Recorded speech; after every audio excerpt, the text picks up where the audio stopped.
by acknowledging the Camaragal people, who are the traditional custodians of the land.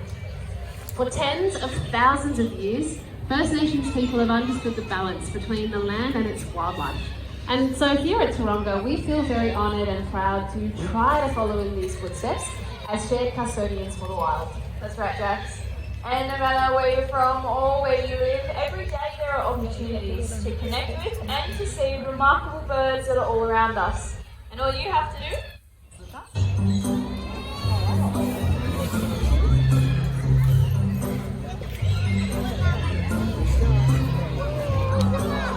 Oh, knocked on! Well, it's a good reminder, if you're looking up, keep your mouth closed.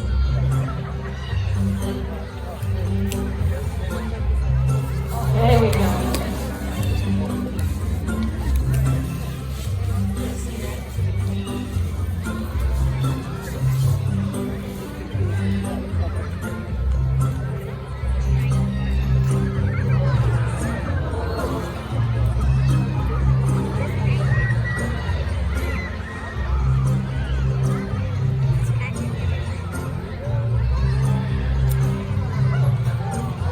Nice. Well, while we are looking up and admiring beautiful birds just like Stella, who's a black kite, many birds themselves, well, they're looking down and they're searching for opportunities to feed. Well, our next bird we might expect to see sitting up high in a tree, perfectly blending into their environment, sitting, waiting, watching for their hopefully unsuspecting prey to maybe run underneath. Now, there are a few adaptations that will help them do this, such as nearly silent flight and incredible vision. You ever get that feeling that you need one? Owls, they're everywhere. You might not always see them in your own backyards, but they can see you out in the country and even right here in the city.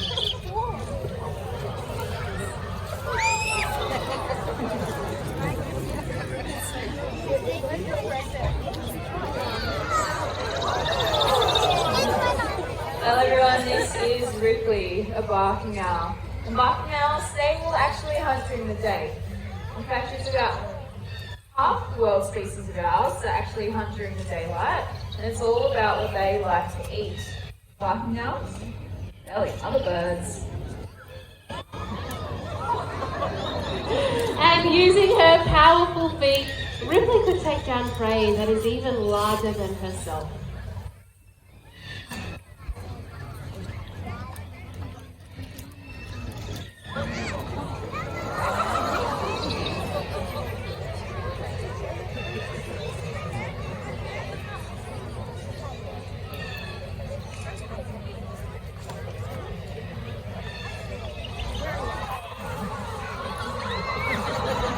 As the sun goes down, a barking owl is going to look to hunt something a little different.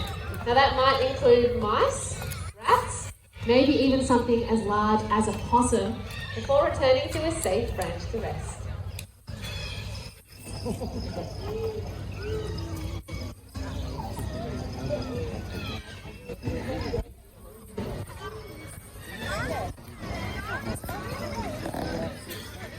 Day and night, owls, just like Ripley, they're out there hunting all sorts of pests, just like introduced rats. You know, these rats, they can cause a lot of problems for our native wildlife, often taking young birds and eggs straight from the nest. So it's really great that we have owls restoring buckets. In fact, I'll let you all in on a little bit of a secret. We used to have a really bad rat problem in Taronga Zoo. They would be running around all over the place, even right here in the very theatre. But fortunately, ever since our owls moved in, I can honestly say that that problem is now behind us.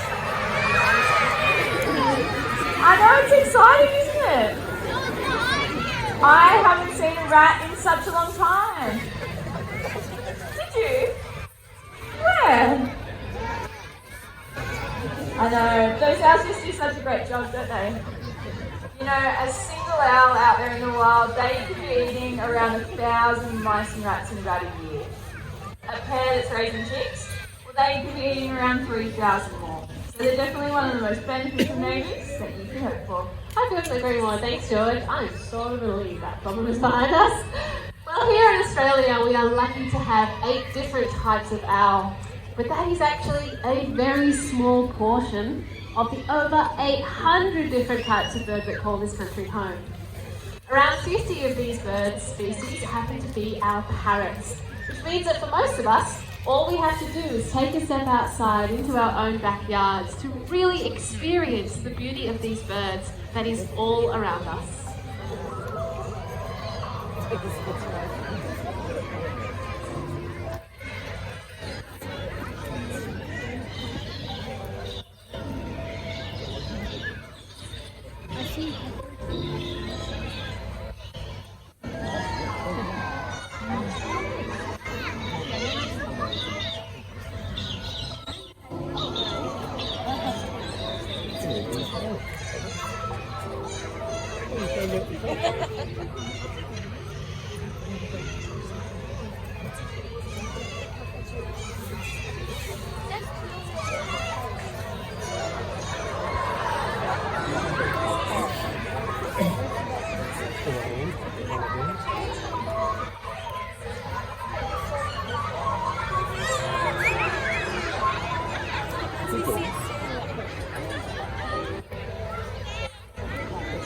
As we expand our towns and our cities, we're making many changes to the landscape.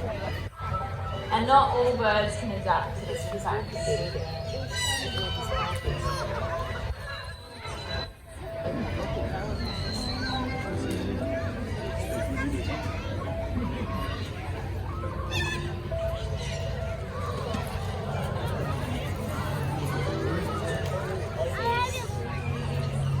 Many birds, they rely on tree hollows as they provide them with a secure home. And with that, a place to nest and also a place to thrive.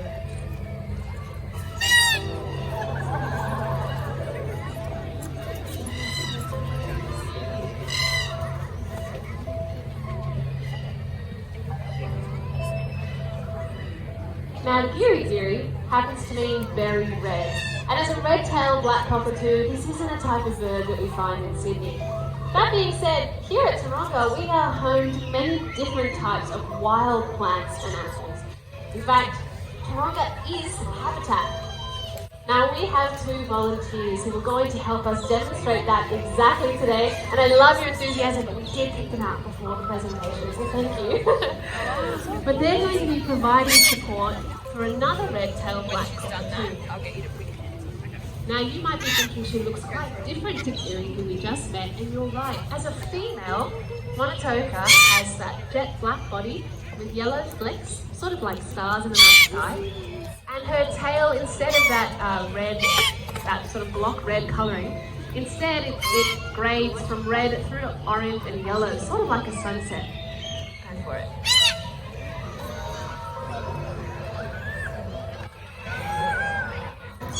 She's beautiful, isn't she? Now, Monatoka gets her name from one of the types of plants that we find in their local environment.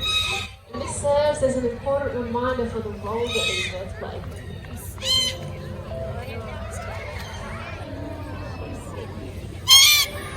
Now, wild cockatoos, they make a mess when they're eating.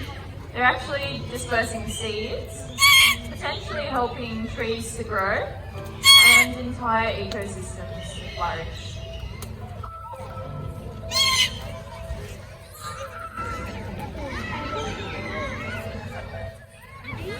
Now, we mentioned that cockatoos rely on old hollows in trees in which to nest and raise their young. It can take around 150 years for one to begin forming, so you may not have one in your own backyard.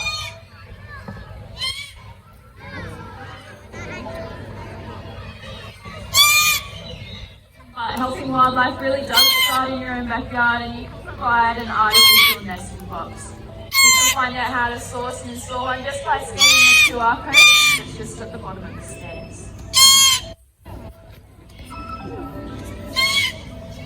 Thank you so much.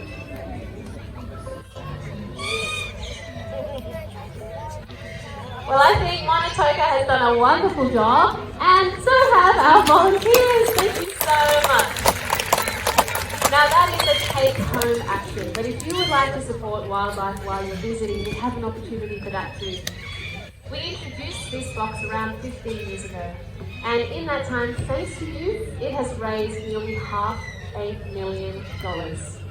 Every cent has gone towards conservation projects, including working with the regent honeyeater. This is an important pollinator, and it helps gum trees to spread into ecosystems, which provides food and habitat for other animals too. Now, they used to flock in the tens of thousands. Sadly, there are fewer than 300 left. Now, every year, Taronga is aiming to breed and release these birds back into the wild, as well as planting thousands of native trees so that there is a home for them to return to. So if you would like to help in restoring the balance, please head on down at the end of the presentation. You can donate via cash, card, or scan the QR code. And if you happen to donate $5 or more, we would love to give you a limited edition pin to say thank you. If you'd like to see the regent honeyeater, just head on over to the Blue Mountains Bushwalk Aviary. That's right, Jax. And because it really is with all your support that we see a bright future, where the skies and your backyards, they're filled with birds. And it all starts by simply looking up.